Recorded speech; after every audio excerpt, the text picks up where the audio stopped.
Hello and welcome back to the channel. Today we're going over Kinmel Hall. Kinmel Hall is a large country mansion within Kimnel Park near the village of St. George, close to the coastal town of Abergele in Conwy County Borough, Wales. The hall, the third building on the site, was completed in the mid-19th century for the family of a Welsh mining magnate. In 1929, the property ceased being a private residence. It has since been used as a boys' school, health spa, girls' school, wartime hospital, conference centre and a hotel on 2 occasions. Since 2001, Kimnel Hall has remained empty after plans by several owners to renovate the building were not undertaken. In 2015, the UK's Victorian Society put it on its top 10 at-risk Victorian and Edwardian buildings. In 2021, a campaign started to save Kinmel Hall from dereliction. The hall is a Grade 1 listed building and its gardens and parkland are designated on the CADW/ICOMOS Register of Parks and Gardens of Special Historic Interest in Wales. The history. The early hall. The original Kinmel Hall was owned by Reverend Edward Hughes. In 1786 it passed to his son, the first Baron de Norban. However, Baron de Norban's own son and heir, William Lewis Hughes, 2nd Baron de Norban, was disabled. He died just 8 months after inheriting Kinmel Hall, and the de Norban title became extinct. As a consequence, the Kimnel Park estate passed to William Hughes' cousin, Hugh Robert Hughes. Expansion and redevelopment. Hugh Robert Hughes was from the Hughes copper mining family.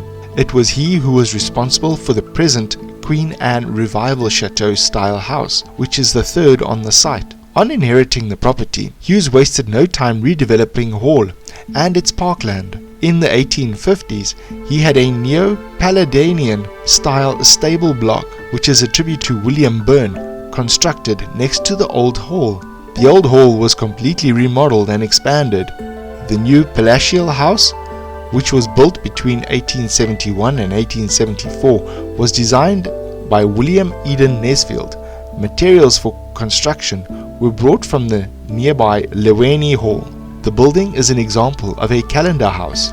It has 365 windows, 12 entrances and 122 rooms. Kinmel Hall is a Grade 1 listed building. An ornate oak fireplace in the library was damaged during a break-in in 2013.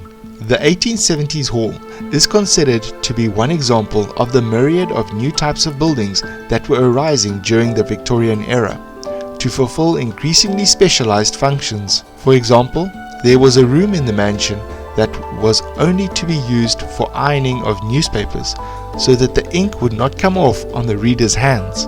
The building was featured a number of advanced Victorian machines that were used to power both a lift and a water fountain.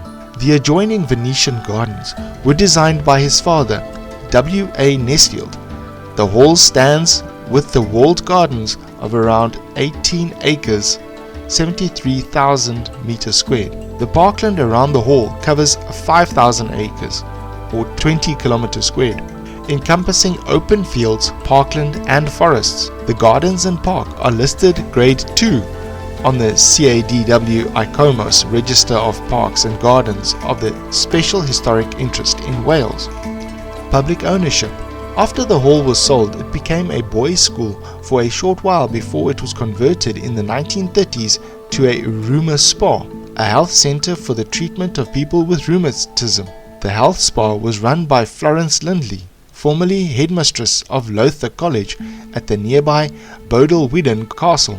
The spa remained open until the outbreak of World War II, when the hall was taken over as a military hospital. Post-war, the hall became the Clarendon School for Girls.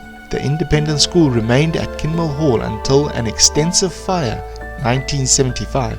The damage forced the school to close at the hall and moved to Haynes Park in Bedfordshire. After businessman Eddie Vince restored the building, it was used as a Christian conference centre until the house was sold at an auction in 2001 to a property company. However, the proposed redevelopment by Derbyshire Investments failed to materialize. I want to thank you very much for watching. If you liked the video, please hit the like button. Be sure to subscribe and hit the notification bell, and YouTube will let you know as soon as the next video is released. Stay safe and stay strong.